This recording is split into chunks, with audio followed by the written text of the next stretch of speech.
1974년 8월 15일, 고 박정희 대통령의 유경수 전 영부인이 사망합니다.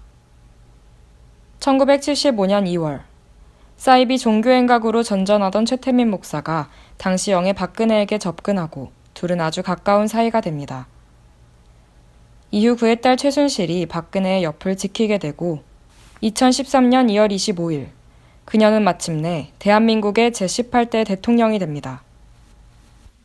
박근혜 대통령의 최측근인 최순실 씨가 박근혜 정부의 국정에 개입하고 그 모녀가 각종 특혜를 받아왔다는 의혹에 전국이 연일 떠들썩합니다.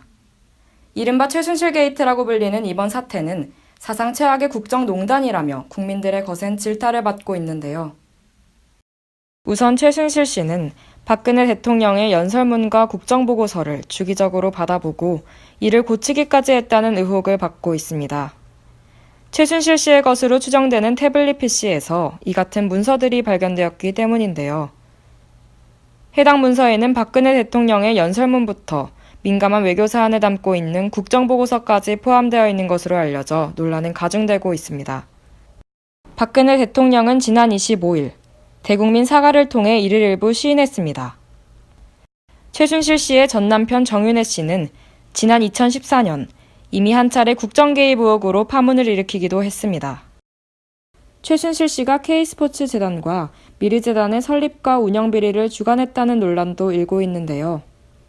나라에서 졸속으로 인가한 재단에 정경련을 통해 800억 원가량의 자금이 모금됐다는 사실과 재단 이 사진이 최순실 씨의 측근들로 구성되었으며 최순실 씨나 그 측근의 법인으로 자금이 흘러간 정황이 드러났기 때문입니다. 최근에는 한국동계스포츠 영재센터와 평창 동계올림픽 유치에도 최순실 씨가 개입했다는 의혹이 제기됨에 따라 논란은 더욱 불거졌습니다. 최순실 씨의 딸 정유라 씨가 대학 입시와 승마대회 등에서 각종 특혜를 받았다는 의혹까지 더해져 국민들의 반발은 더욱 거세졌는데요.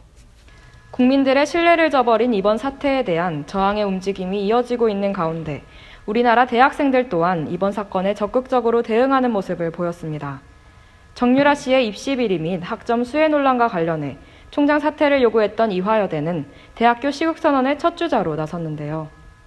이화여자대학교 총학생회는 대한민국, 최순실의 꿈이 이뤄지는 나라입니까? 라는 제목의 선언문을 통해 선거를 통해 선출된 국가수장인 대통령이 민주주의의 수호자가 되기는커녕 최순실이라는 단 한 사람에 좌지우지되고 있다고 비판했습니다. 이화여자대학교를 시작으로 서강대, 한국외대, 성균관대 등 여러 대학들도 동시다발적으로 박근혜 대통령의 사과 및 진상규명을 촉구하는 시국선언에 동참했습니다. 박근혜 대통령의 모교인 서강대 학생들은 대학의 슬로건 그대 서강의 자랑이듯 서강 그대의 자랑이여라를 인용하며 선배님께서 더 이상 서강의 이름을 더럽히지 말아달라라고 주장하기도 했는데요. 성균관대를 비롯한 일부 대학에선 학생들뿐만 아니라 교수들까지 시국선언에 동참하기도 했습니다.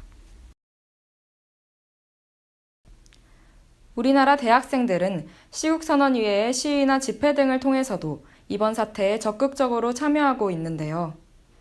박근혜 대통령이 참석한 행사장 앞에서 대통령 하야를 요구하는 기습 시위를 벌이거나 지난 10월 29일 10,000명 이상의 국민이 모인 청계광장 집회를 주도하기도 했습니다. 이처럼 주권자의 위치에서 능동적으로 참여하고 있는 대학생들, 우리 대학교 학생들은 어떠한 입장과 행동을 취했을까요? 지난 28일, 총학생회는 학생들의 의견을 수렴하여 연세대학교의 이름으로 시국선언문을 발표했습니다. 국가의 근간이 무너진 지금, 이제 우리 차례입니다.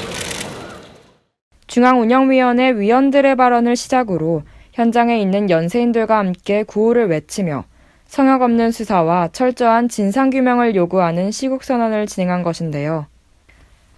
또한 시국선언문 게시 이후 학우들을 비롯하여 동문, 교수, 청소노동자 등 학내 구성원들이 시국선언 지지 서명을 하는 등 우리 대학교도 시국선언 대열에 합류했습니다. 어떤 학우들의 의견을 듣지 않고 중훈이 거치지 않고 독단으로 저희가 어떤 입장을 발표하는 것은 현 정권과 크게 다르지 않다고 생각을 했고요. 그렇기 때문에라도 더더욱 어떤 창구들을 이용해서 의견을 듣고 그리고 중앙운영위원회의 의사결정이 꼭 필요하다고 생각을 했었어요. 그래서 다소 이제 늦었다는 어떤 비판도 있었지만 그럼에도 저희는 소신껏 좀 진행을 하고자 노력을 했었고요. 중요한 것은 그 집회를 함으로써 그리고 우리가 직접 거리로 나감으로써 우리들이 변화할 수 있다는 것이 중요한 것 같아요. 지금까지는 어떤 부정부패들에도 분노를 하였지만 그래도 목소리를 못 내셨던 학우분들 분명히 있을 거라 생각을 하고 우리부터 이제 목소리를 낸다면 아마 이 나라도 바뀌지 않을까 생각을 하고 꼭 용기 내서 함께 해주시고요. 저희들도 함께 해서 혼자 두지 않도록 노력하도록 하겠습니다. 또한 총학생회는 지난 10월 29일 청계광장 촛불 시위에 학교 차원의 움직임을 주도했고 그 행렬에 많은 학생들이 참가했습니다. 어떤 알려지지 않은 사람들에 의해 정모 씨가 그 부정으로 출석을 인정받거나 아니면은 다른 대학생들은 정말 밤새서 하는 레포트를 정말 완전히 이상하게 냈었잖아요. 그걸 가지고 더 평균 이상의 학점을 받는 거 그거에 대학생들이 많이 분노해서 나오지 않았나라고 생각하고요. 대학생들 뿐만 아니라 사회 전반에 걸쳐서 정치적 무력감이 있다고 생각해요. 어떤 일이 터져도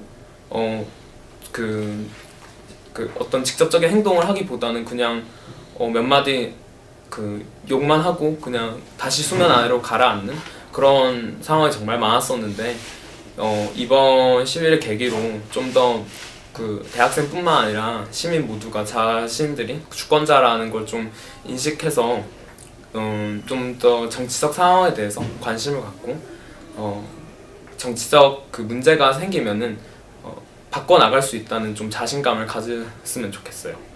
4.19 혁명과 5.18 민주화 운동, 그리고 6월 민주항쟁. 우리나라 민주주의가 시국을 맞았을 때마다 그에 대한 저항의 중심에는 언제나 우리 대학생이 있었습니다.